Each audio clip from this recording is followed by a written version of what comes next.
प्रत्येकाला वाटतं की मला महिन्याला काही ना काहीतरी रेंटल इन्कम आलं पाहिजे आणि आत्ता जर बघितलं आपण तर प्रॉपर्टीचे रेट जे आहेत ते खूप मोठ्या प्रमाणात वाढलेले आहेत. त्यामुळे आपल्याला इन्व्हेस्ट करायचे असतील तरी खूप मोठी रक्कम लागेल. पण आत्ताच्या डिजिटल युगामध्ये घरी बसल्या कुठल्याही ब्रोकरची गरज नाहीये. तुम्ही 500 रुपयापासून प्रॉपर्टीमध्ये इन्व्हेस्ट करून रेंटल इन्कम कमवू शकता. तर यासाठी आपल्याला रीट्स म्हणजे काय, रीट्सचा आपल्या जीवनामध्ये कशा पद्धतीने उपयोग करता येईल, रीट्समधनं मंथली इन्कम कसं जनरेट करता येईल, याच्यामध्ये कुठल्या कुठल्या प्रकारच्या रिस्क आहेत या व्हिडिओमध्ये सांगणार आहे. माझं नाव पंकज मुळे. तर व्हिडिओची सुरुवात करूया. सगळ्यात पहिल्यांदा आपण बघूया की रीट्स म्हणजे काय. Real estate investment trust. Mutual fund सारखाच हा एक फंड असतो. म्युच्युअल फंड मध्ये काय होतं की ज्यावेळेस आपण पैसे इन्व्हेस्ट करतो तर म्युच्युअल फंड काय करतो की वेगवेगळ्या स्टॉकमध्ये इन्व्हेस्टमेंट करतो. त्याच पद्धतीनं ज्यावेळेस आपण रीट्समध्ये इन्व्हेस्टमेंट करतो, रीट्स काय करतं की वेगवेगळ्या प्रॉपर्टीमध्ये इन्व्हेस्टमेंट करतं. आणि सेबीचा रूल काय की ज्यावेळेस तुम्ही प्रॉपर्टीमध्ये इन्व्हेस्ट करताय त्या प्रॉपर्टीमधनं जे रेंटल इन्कम येणार आहे ते रेंटल इन्कम तुम्हाला तुमच्या इन्व्हेस्टरला वापस देणं गरजेचं आहे, तेही 90%. आणि हे जे रीट्स असतात हे सेबी अंडर येतात, त्यामुळे हे फुल्ली सिक्युअर्ड असतात. तर तुमच्या मनामध्ये प्रश्न आला असेल तर या प्रॉपर्टीची ओनरशिप कुणाकडे राहणार आहे. ते ओनरशिप ट्रस्टीकडे राहणार आहे आणि त्याला एक मॅनेज करणारी एक कंपनी असणार आहे आणि याच्यावर सगळ्यावर रेग्युलेशन जे आहे ते सेबीचं असणार आहे. आणि त्याच्यानंतर जर बघितलं आपण तर रिस्क बघायला गेलं तर कमी आहे. असं का म्हणतोय मी, कारण कुठल्याही प्रॉपर्टीमध्ये त्यांना इन्व्हेस्ट करायचं असेल तर ती प्रॉपर्टी 80% कंप्लीट झालेली असायला पाहिजे. त्याच वेळेस त्यांना त्यामध्ये इन्व्हेस्ट करता येईल आणि त्यातनं त्यांना रेंटल इन्कम लगेच जनरेट चालू होईल. तर अशा पद्धतीचे नियम लावलेले आहेत. रीट्समध्ये इन्व्हेस्टमेंट करण्याचा अजून एक फायदा आहे की ज्यावेळेस तुम्ही इन्व्हेस्ट करता त्यावेळेस तुम्हाला रेंटल इन्कम तर मिळणार आहे, पण जी प्रॉपर्टीच्या किमती दरवर्षी वाढणार आहेत त्याचा पण बेनिफिट तुमच्या फंडमध्ये दिसणार आहे, कारण तुमचा जो फंड आहे तो दरवर्षी वाढत जाणार आहे. तर या रीट्समध्ये कोण कोण इन्व्हेस्टमेंट करतं, तर सगळ्यात पहिल्यांदा जे म्युच्युअल फंड हाऊसेस आहेत ते आता या रीट्समध्ये इन्व्हेस्टमेंट स्टार्ट केली आहे त्यांनी. त्याच्यानंतर जे FIIs आहेत, फॉरेन डायरेक्ट इन्व्हेस्टमेंट, ती पण आता याच्यामध्ये खूप मोठ्या प्रमाणावर इन्व्हेस्टमेंट करतायत. आणि जे रिटेल क्लायंट आहेत, जे HN आहेत, यांनी पण आता सध्या इन्व्हेस्टमेंटचा ओघ याच्याकडे वाढलेला आहे. कारण की सेबीने एक नवीन रूल आणलेला आहे की म्युच्युअल फंड ज्यावेळेस रीट्समध्ये इन्व्हेस्टमेंट करतील ना त्यावेळेस त्याला इक्विटीचा नियम चालू होईल. मग ही पॉझिटिव्ह गोष्ट आहे. तर सुरुवातीला आपण इंडियामधील टॉप 5 ट्रस्ट कुठलेत बघून घेऊया. सगळ्यात पहिल्यांदा येतो नॉलेज रियालिटी, सेकंड नंबरला एम्बॅसी ट्रस्ट, 3 नंबरला येतो माइंड स्पेस, 4 नंबरला बुकफील्ड इंडिया, 5 नंबरला नेक्सस सलेक्ट. तर मला आता रीट्समध्ये इन्व्हेस्टमेंट करायचे तर काय करायला पाहिजे, तर सगळ्यात पहिल्यांदा तुमच्याकडे डीमॅट अकाउंट असलं पाहिजे. असं का म्हणतोय मी, कारण की रीट्स हे ट्रेडेड फंड आहे. सगळ्यात पहिल्यांदा तुम्हाला डीमॅट अकाउंट ओपन करून घ्यायचं आहे आणि डीमॅट अकाउंटमध्ये वॉच लिस्टमध्ये या 5 रीट्स ॲड करून घ्यायच्यात. इथं जर बघितलं तुम्ही तर माइंड स्पेस दिसतंय. त्याच्यानंतर आपण सांगितल्या पद्धतीनं एम्बॅसी दिसतंय. त्यानंतर नेक्सस दिसतंय. त्यानंतर पुन्हा आपण बघितलं तर नॉलेज रिॲलिटी ट्रस्ट दिसतंय. तर याच्यामध्ये स्टॉकसारखं आपण वॉच लिस्टमध्ये ॲड करून घ्यायचं आहे. आता समजा मला माइंड स्पेसमध्ये पैसे लावायचे, तर मी याला क्लिक केलं, बायला सिलेक्ट केलं. ज्या पद्धतीने आपण स्टॉक बाय करतो त्या पद्धतीनंच याची प्रोसेस आहे. मार्केट सिलेक्ट करायचं आणि प्लेस ऑर्डर करायची.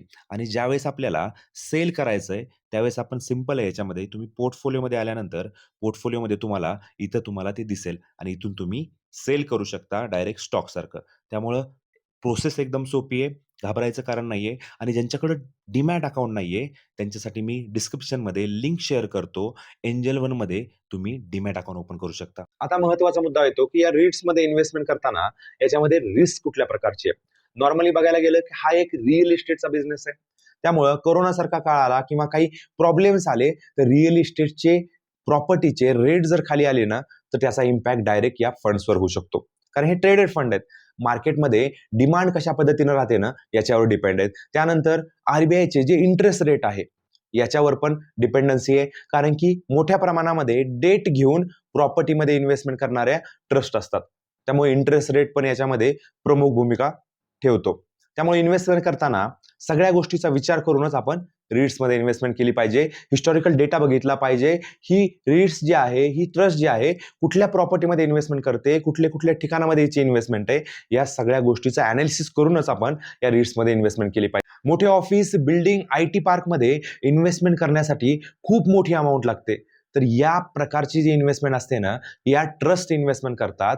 लोकांकडनं पैसे सगळ्याकडनं गोळा करून या वेगवेगळ्या प्रॉपर्टीमध्ये इन्व्हेस्टमेंट करतात आणि त्यातनं जो रेंटल इन्कम येतो ना तो आपल्यासोबत सगळ्यासोबत शेअर केला जातो. इंडियामध्ये खूप मोठे मोठे IT पार्क आहेत, जसं की इन्फोसिस आहे, TCS झालं, माइंडट्री झालं, या कंपन्यांचे मोठे मोठे ऑफिस आहेत.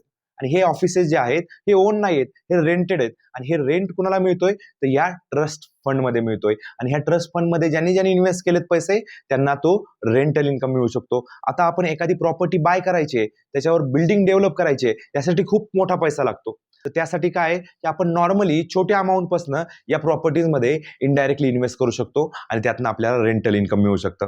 आणि ज्यावेळेस तुम्हाला वाटेल त्यावेळेस तुम्ही याच्यातनं एक्झिट करू शकता.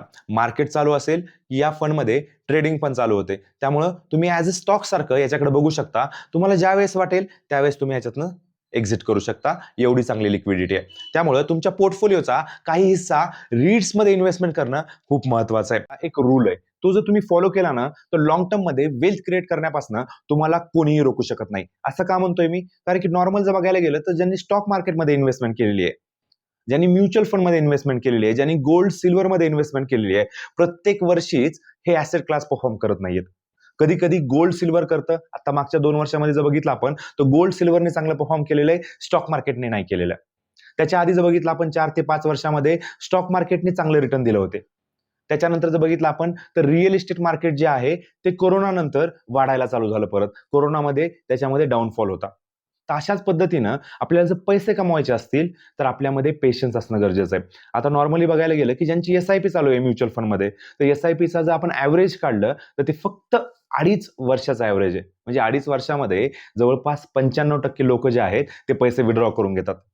स्टॉक मार्केटमध्ये ज्यांनी स्टॉकमध्ये इन्व्हेस्टमेंट केली आहे त्यांचा पण एक प्रॉब्लेम आहे की त्यांचा पोर्टफोलिओमधला जो पॉझिटिव्ह स्टॉक आहे की जो चांगलं परफॉर्म करणार आहे, त्यांना लॉंग टर्ममध्ये चांगले रिटर्न देणार आहे, तोच ते सेल करतात. आणि जे भंगार कंपन्या की ज्यांचे फंडामेंटल चांगले नाहीत अशा कंपन्या त्यांच्या पोर्टफोलिओमध्ये 8-8, 10-10 वर्ष राहतात. एक्झाम्पल द्यायचं झालं तर समजा आपण बघितलं की रिलायन्स सारखा स्टॉक 7 ते 8 वर्ष त्यांनी परफॉर्म केलं नाही आणि एकाच वर्षामध्ये डायरेक्ट 900चा 2,500 झाला. त्याच पद्धतीनं स्टॉक मार्केट म्हणा, म्युच्युअल फंड म्हणा, हे दररोज परफॉर्म करत नाहीत, दरवर्षी परफॉर्म करत नाहीत. त्यामुळे आपली जी इन्व्हेस्टमेंट आहे ती थोडी डायव्हर्सिफाईड असली ना तर आपल्याला नक्कीच फायदा होऊ शकतो. आपले काय पैसे जे आहेत ह्या रीट्स जो आहे आत्ताचा विषय, तर या रीट्समध्ये पण आपण इन्व्हेस्ट केले ना तर आपल्याला एक स्टेबल रिटर्न, एक पॅसिव्ह इन्कम तयार होऊ शकतं. पण जास्तीची अमाऊंट पण लगेच मी तुम्हाला रीट्सबद्दल सांगितलं तर 100% रीट्समध्ये पैसे टाकायचे नाहीत. नॉर्मली काय करायचं आपल्याला की सगळीकडं थोडे थोडे पैसे करायचे, टाकायचे आणि त्या सगळ्या पैशांना आपल्याला ग्रो करायचं आहे. त्यामुळं वेल्थ क्रिएशनच्या जर्नीमध्ये तुम्ही लॉंग टर्मचा विचार करणं गरजेचं आहे. लॉंग टर्म म्हणजे काय? की तुम्ही 5 वर्ष, 10 वर्ष, 15 वर्षाचा विचार करणं गरजेचं आहे. तुम्ही LICची पॉलिसी काढली, तर LICच्या पॉलिसीला तुम्ही 15-15, 20-20 वर्ष भरता पैसे. तर तुम्ही स्टॉक मार्केटमध्ये, म्युच्युअल फंडमध्ये म्हणा किंवा या रीट्समध्ये म्हणा किंवा स्टॉक्समध्ये म्हणा, तर तुम्ही लॉंग टर्मचा विचार केला पाहिजे. तुम्हाला चांगले रिटर्न 100% मिळू शकतात. फायनान्शियल मार्केटबद्दल मराठीमध्ये नॉलेज देण्याचा हा प्रामाणिक प्रयत्न आहे. चॅनलला जरूर सबस्क्राईब करा. तुमच्या मित्रमैत्रिणींना व्हिडिओ शेअर करा. धन्यवाद.